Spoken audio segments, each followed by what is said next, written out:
자, 지난 시간에 우리가 문장 성분에서 중복된 표현들 우리가 조금 놓칠 수 있는 것들 한번 보자라고 했었고 조금씩 살펴보고 있었는데 다시 한번 중복되는 표현 중에 여러분이 조금 놓칠 수 있는 거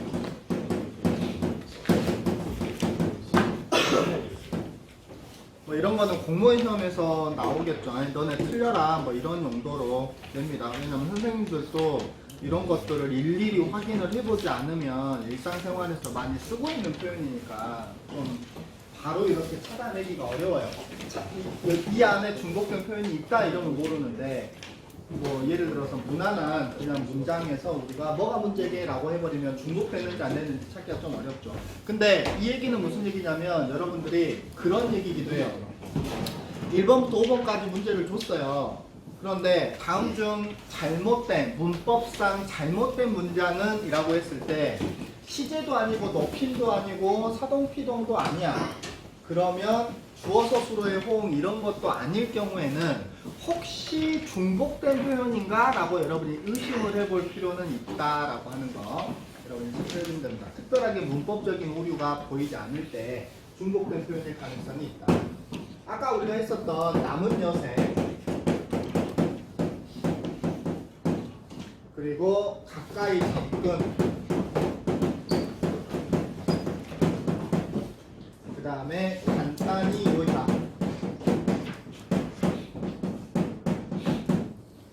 그 다음에 매 시간마다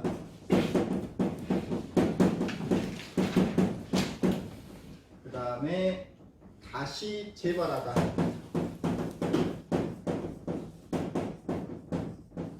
일단 적어놓고 다시 보죠. 잘못된 오해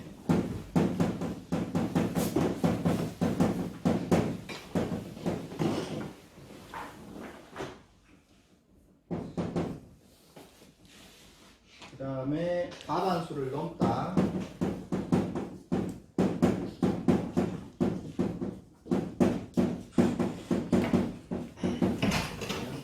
그 다음에 결론을 맺다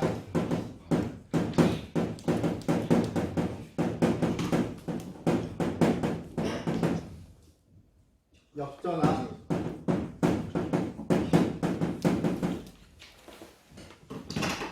뇌리 속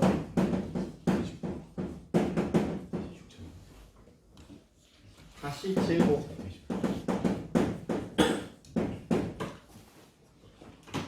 밖으로 표출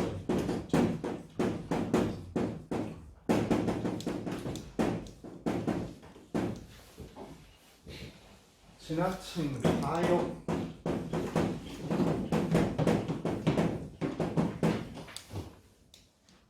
따뜻한 온전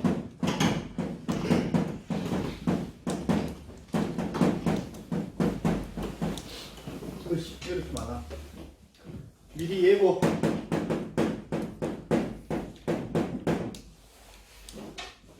기간 동안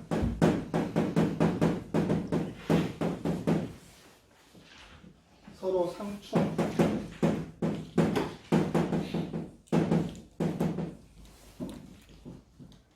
물의 침수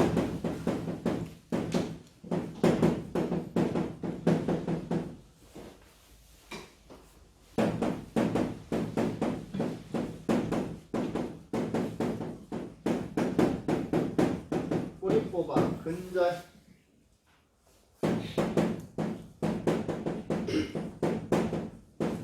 결실을 맺다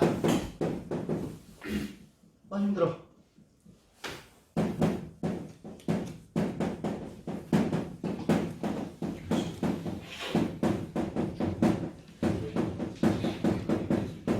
탈삼진을 잡았다. 자, 그럼 하나하나 보죠. 뭐가 문제인지. 일단 여러분이 한자와 연결되는 경우가 많은데 자, 남은 여생이라고 하는 거는 여자가 남을 여자니까 앞에 거하고 중복이 되는 거고 가까이 접근이라고 하는 거는 근이 가까울 근자죠. 간단히 요약이라고 하는 거는 약이 간단하다라는 의미를 이미 가지고 있는 거고 매 시간마다 해서 마다가 매하고 같은 의미입니다. 그 다음에 다시 재발, 제가 이제 다시라는 의미겠죠. 잘못된 오해, 오가 잘못됐다라고 하는 거고, 과반수를 넘다, 과라고 하는 게 이미 넘을 과자거든요. 결론을 맺다, 결자가 맺을 결자죠. 그 다음에 역전압, 전자가 앞 전자예요. 그 다음에 뇌리속, 리라고 하는 게 속이라는 의미를 가지고 있고, 다시 재고, 밖으로 표출, 여기서는 이제 밖으로 표출에서는 표가 이제 표면 뭐 이런 의미고, 지나친 과욕, 여기서도 이제 지나치다라고 하는 게 과하고 연결이 되고, 따뜻한 원자겠죠.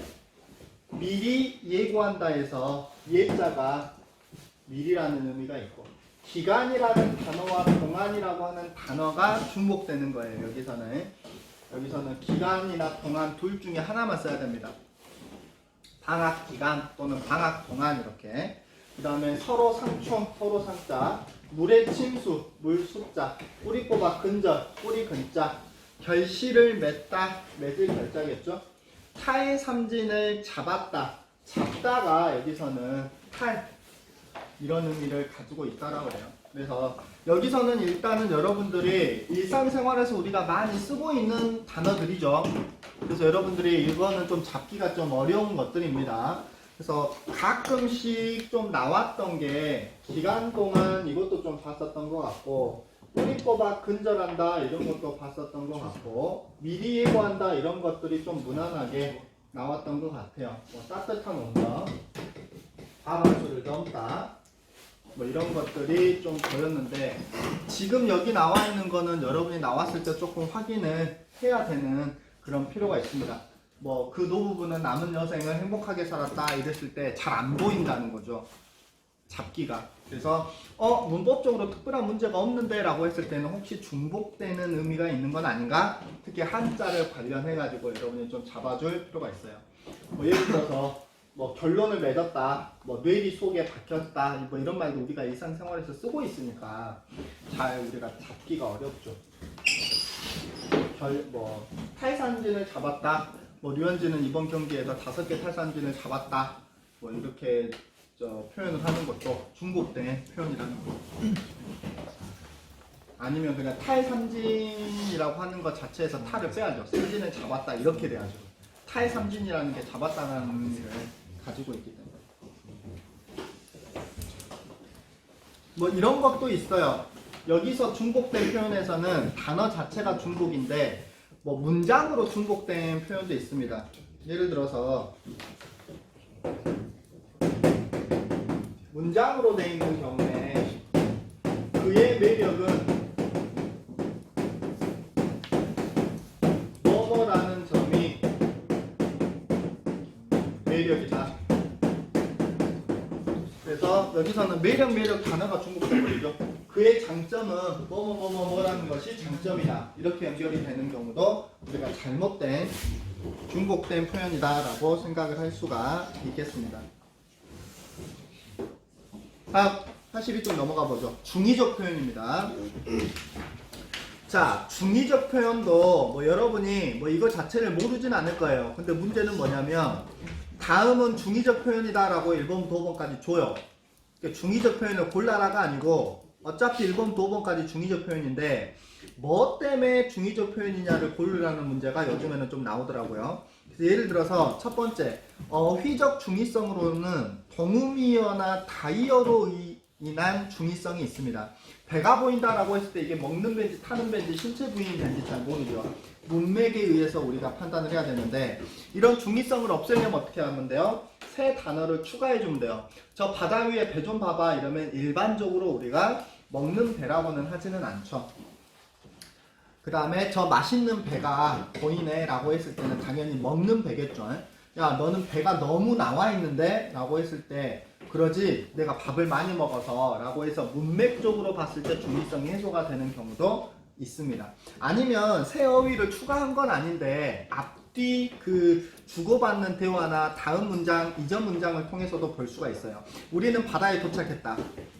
그리고 배가 보였다. 이러면 당연히 이제 바다에 떠 있는 배라는 거를 문맥으로 우리가 이제 해결할 수는 있겠죠. 하지만 100% 중의성이 해소가 되지는 않아요. 그것만으로는 우리가 문맥상 이해를 할 수 있을 뿐이죠.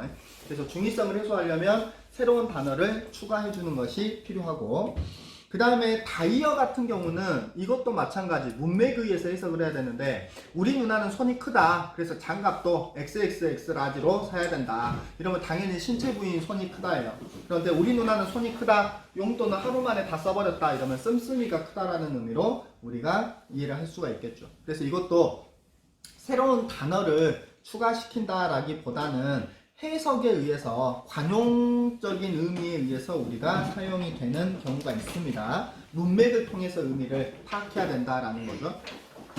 그 다음에 구조적인 중의성인데, 첫 번째 수식 범위에 따른 중의성이에요. 수식 범위에 따른 중의성은 우리 국어는 오른쪽 단어를 꾸며주거든요. 그래서 오른쪽이 어디까지 걸리느냐에 따라서 수식의 범위가 달라질 수 있습니다. 아름다운 은지냐 아니면 은지의 동생이 아름답냐. 그래서 아름다운 은지의 동생 했을 때 어디까지 꾸며줄 수 있느냐가 문제가 되는 거죠. 그래서 여기서는 꾸며주는 거를 오른쪽으로 꾸밀 수 있으니까 중의성을 해소하려면 어떻게 하면 되느냐, 순서를 바꿔주면 돼요.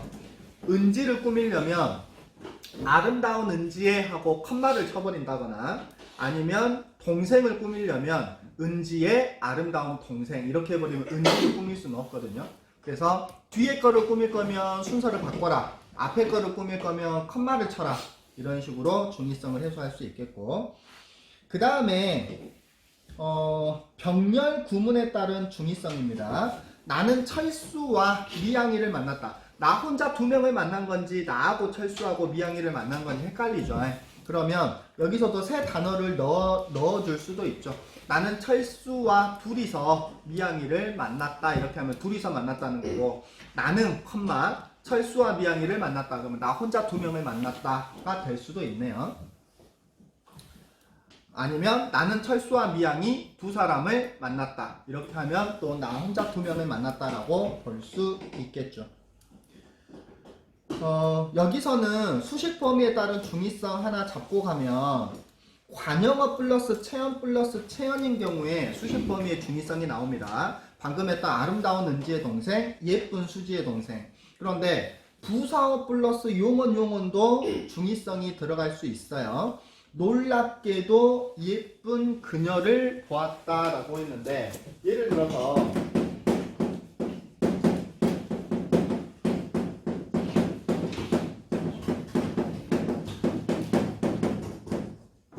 놀랍게도 예쁜 그녀에서 그녀가 예쁘다는 게 놀랍다는 거냐, 나는 그녀를 되게 못생겼다라고 생각했는데 놀랍게도 예쁜 그녀냐, 아니면 그녀가 그녀를 나는 만난 게 놀라운 거냐, 예쁜 그녀를 나는 놀랍게도 만났다, 이제 그 자체로 연결을 시킬 수 있는 거죠.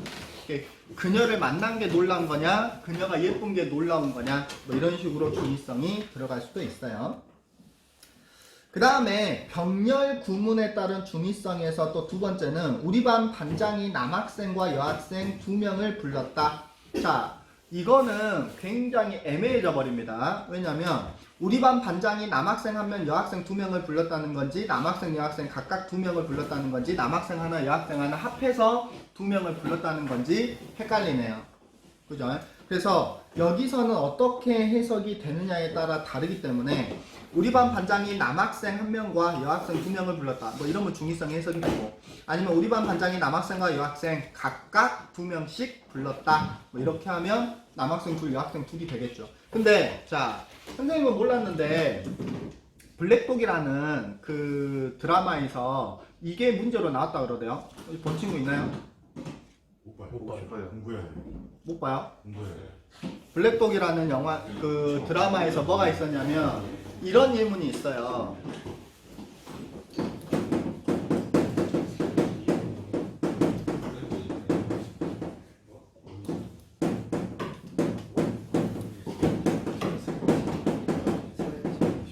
자, 일단 여러분이 해석 가능한 거 일단 말해보세요. 일단 첫 번째는 사과 하나 배 두 개를 산 거죠.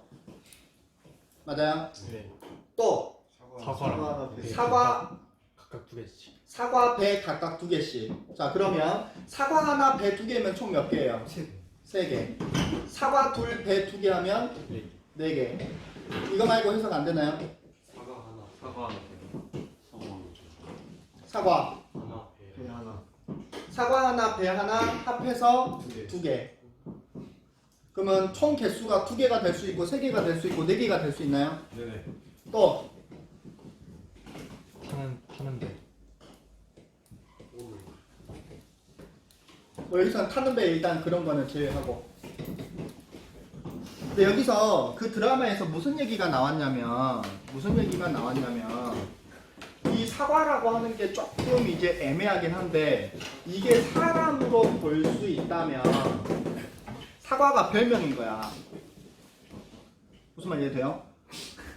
그는 사과라는 별명을 가진 아이와 배 2개를 산 거죠. 억지다. 억지 같죠? 근데 정답으로 인정을 해야 됩니다. 왜냐면 앞에 그는이라고 했기 때문에 여기서 조건을 달아야 된다는 거죠. 단 사과와 배는 사람이 아니다 또는 별명이나 이런 게 아니다. 그냥 단순 명사로 기능을 한다. 이런 단어를 넣어주지 않았기 때문에 그렇게 해석도 되는 거 아니냐라고 공부를 잘하는 시기들이 태클을 걸어가지고 결론은 어떻게 나왔냐? 중복 정답으로 인정을 했다라는 거예요. 근데 선생님의 의도는 그게 아니라는 건 알겠죠? 그죠? 공부 잘하는 시기들이 문제야. 공부 잘하는데 저거. 여러분들은 걱정 안 해도 돼요. 여러분들은 뭐 안심해도 돼. 공부 잘하는 친구들이 아니기 때문에. 그래서 혹시 그렇게 연결을 할 수도 있는데 여러분이 말했잖아요. 억지라고. 왜냐면 문맥에 의해서 우리가 해석을 해야 되는 부분인데 그렇게 따지면 한도 끝도 없어지는 거예요. 저 바다 위에 배 좀 봐봐 그러면은 먹는 배일 수도 있잖아요. 아니면 수영하고 있는 사람 배일 수도 있잖아요. 그죠? 그러지 않아요? 너무 지역적이에요. 너는 참 손이 크구나. 그래서 나는 장갑을 샀어. 그러면은 장갑 사는데 돈을 다 뭐 1,500만 원짜리 뭐 어딨죠? 에르메스 장갑을 샀다는 소리일 수도 있지 않나? 이래버리면 답이 안 나와버린다고. 그러면 밑에 조건을 뭐라 그래야 돼요? 단 여기서 장갑은 10,000원짜리다. 이런 식으로 조건을 달아야 된다는 거예요. 선생님 결론은 뭐냐? 일반적으로 우리가 지금까지 중의적 표현이다 라고 했을 때는 사과 배 합해서 2개냐, 사과 하나 배 2개 합해서 3개냐, 사과 둘 배 둘해서 4개냐 이 정도만 우리가 생각을 했는데 앞에가 사람이기 때문에 뒤에가 별명 아니냐, 별명으로도 생각할 수 있지 않느냐라는 억지 주장처럼 보이기는 하지만 이걸 우리가 틀렸다라고 이야기할 수는 없다라는 거죠. 선생님이 왜 이 얘기를 해주냐면 지금 이 설명이 맞다 틀리다가 아니고 항상 이런 의문을 품어야 된다고. 문법은 무슨 말인지 이해되죠?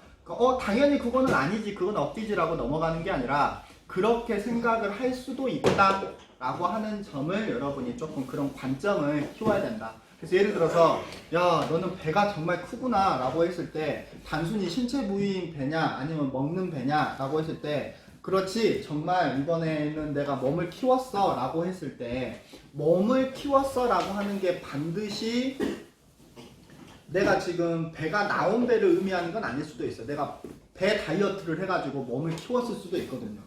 그런 의심을 여러분이 해보는 거는 나쁜 건 아니다. 알겠죠? 그래서 선생님 문제 낼 때 이런 그 반론이나 아니면 이런 주장을 하는 놈들이 있으면 생기부에 점 하나만 찍어버릴 거예요. 자, 아무튼 그런 관점이 있다라는 거를 이야기를 해줍니다. 그래서 뭐 이렇게 생각하는 사람들이 몇 명이나 되겠냐 싶지만은 그냥 무시할 만한 의견은 아니에요. 그렇게 생각할 수 있는 거니까 논란이 되기는 해요. 그 다음에 비교 대상에 따른 중의성인데 동생은 나보다 산을 좋아한다. 이거는 나도 산을 좋아하고 동생도 산을 좋아하는데 둘 중에 누가 이 말이 될 수도 있고 나는 동생을 좋아하고 나는 산을 좋아하는데 나는 동생하고 산 중에 뭐를 이라고 해석을 할 수도 있겠죠. 그 다음에 부정 표현에 따른 중의성인데 참고로 부정 표현은 모든 단어를 다 부정할 수 있어요. 나는 그 친구를 때리지 않았다 해서 볼까요?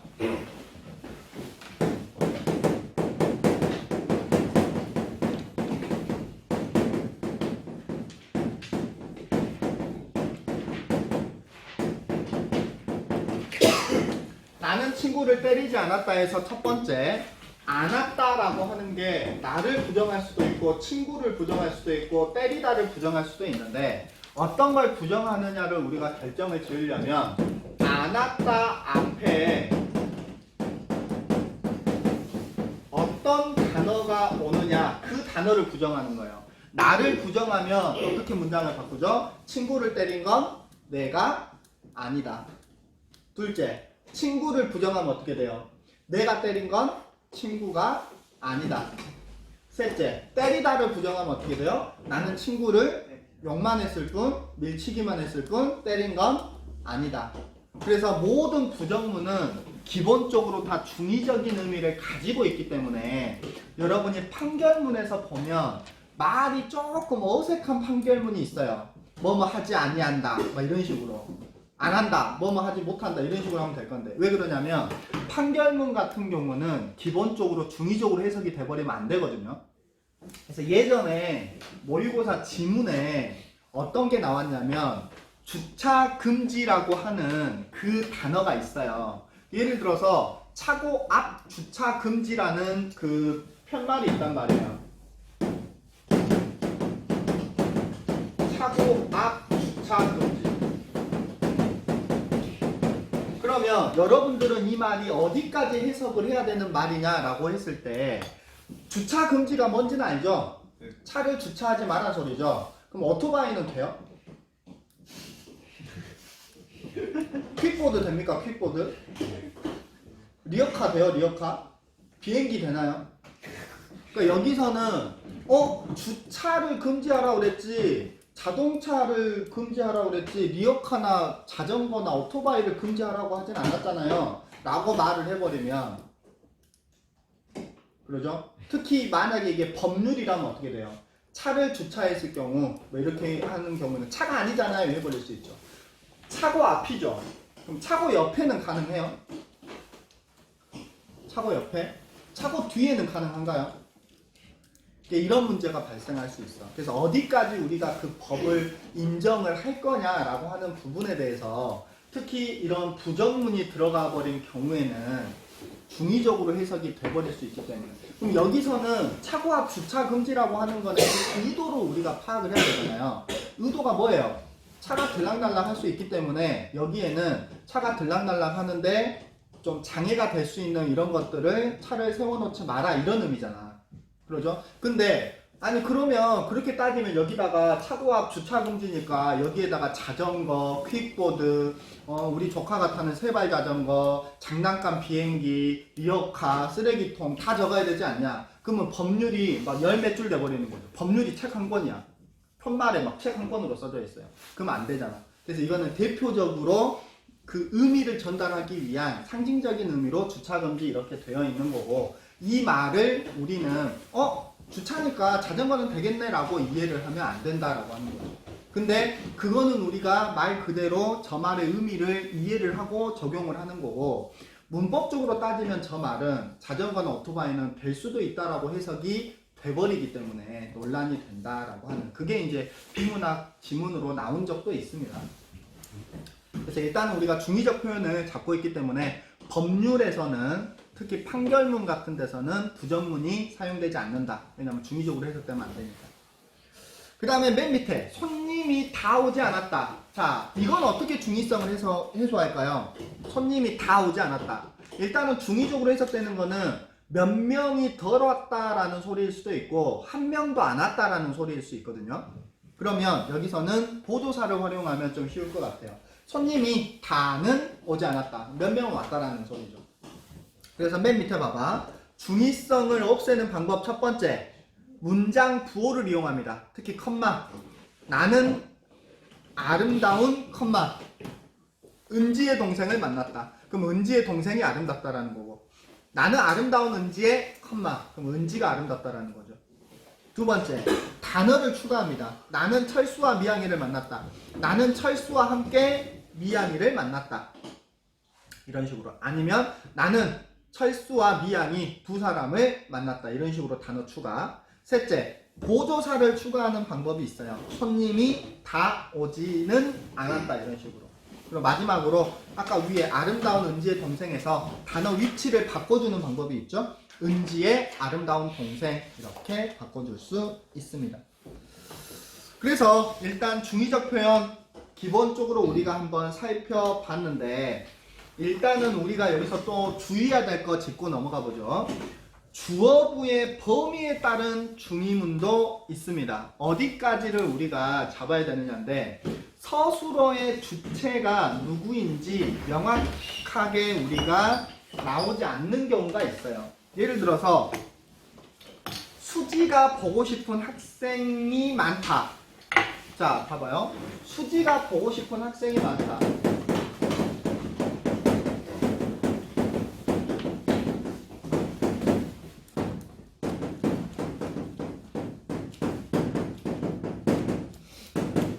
이거는 학생들이 수지를 보고 싶어 할 수도 있는 거고 수지가 학생들을 보고 싶어 할 수도 있는 거거든요. 여기서는. 그래서 주어가 이 수지가 어디까지 수지가 보고 싶은 거야 아니면 학생들이 수지를 보고 싶은 거야. 왜냐면 여기도 이제 주어가 들어가 버리기 때문에 이제 논란이 될 수 있다. 뭐 그런 것도 있죠. 그는 웃으면서 들어오는 손님에게 인사했다. 그러면 그는 웃으면서 손님에게 인사를 한 거야 아니면 그가 손님이 들어오고 있는데 그 손님이 웃으면서 들어오고 있는 거 그 손님에게 인사를 한 거냐 이런 식으로 우리가 또 해석이 될 수 있다라고 하는 거고 관형격 조사의의 중의문도 있습니다. 여기서는 이제 관형격 조사의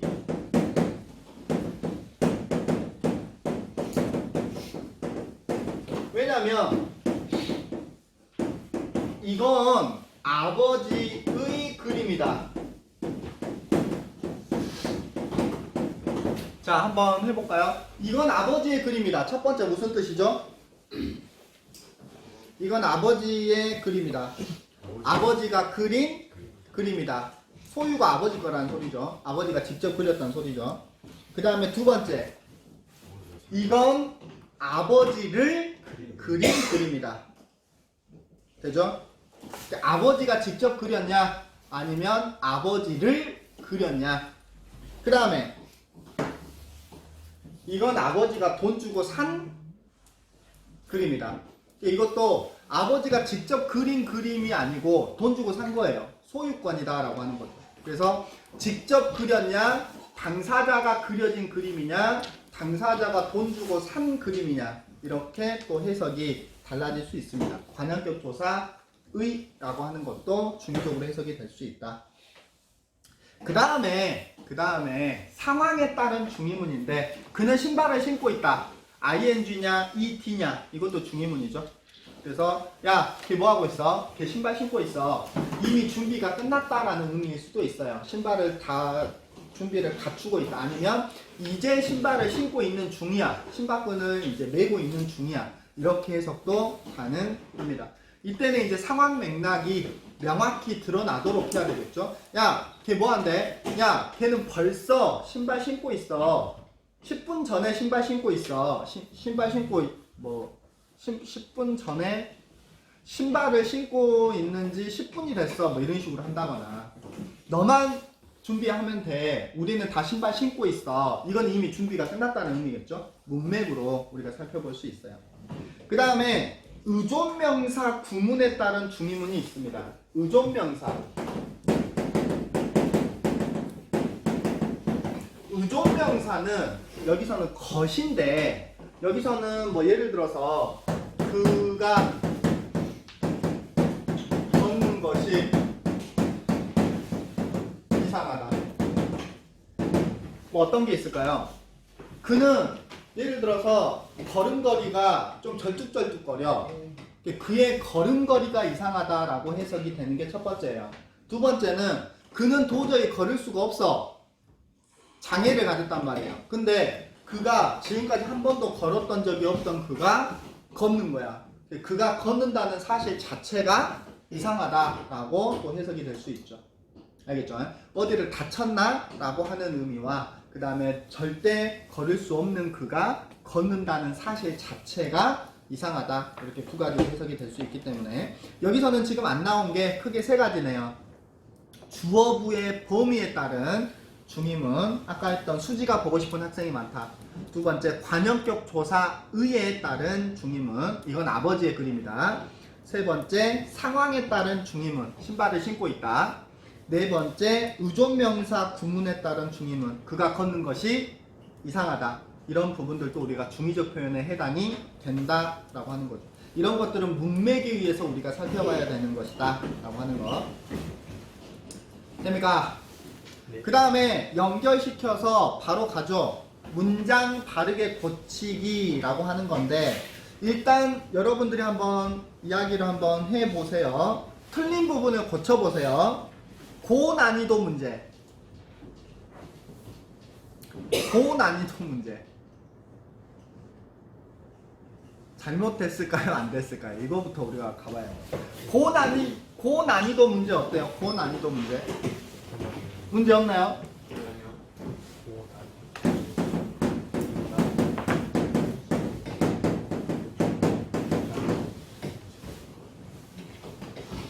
한 잔 이상은 좋지 않다.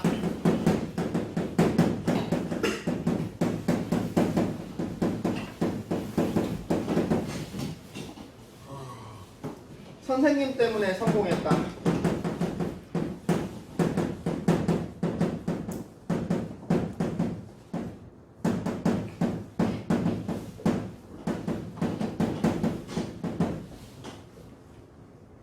다이어트를 한 덕분에 살이 빠졌다.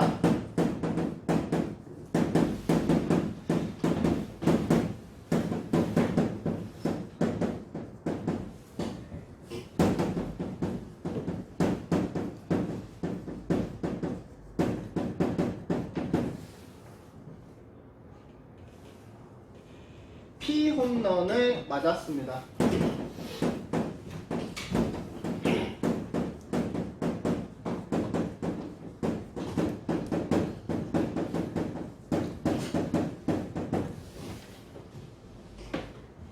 나는 그에게 관심을 기울이고 있다.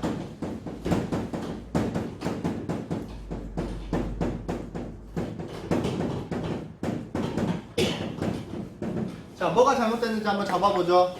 자, 고난이도 문제는 뭐가 잘못됐어요? 고난도 문제입니다. 고난이도 문제가 아니고 고난도라고 해야 돼요. 한 잔 이상은 무리다. 뭐가 문제죠? 한 잔 이상에서 이상이라는 거는 한 잔을 포함하고 있잖아. 무슨 말이 돼요? 이 말 자체가 말이 안 돼 버리는 거죠. 한 잔도 안 된다는 거야. 여기서는 한 잔이 아니라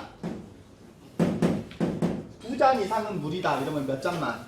한 잔만 가능하다는 거죠. 그죠? 네. 그 다음에 선생님 때문에 성공했다. 여기는 어떤 감사의 어떤 대상이잖아요. 때문이 아니라 뭐라 해야 돼요? 덕분에. 그죠? 그 다음에 다이어트를 한 덕분에 살이 빠졌다. 이건 어때요? 다이어트를 한 덕분이 아니고 결과죠. 결과. 다이어트를 한 결과 살이 빠진 거예요. 피홈런을 맞았습니다. 이건 어때요? 이것도 우리가 야구에서 많이 쓰는 표현이거든요.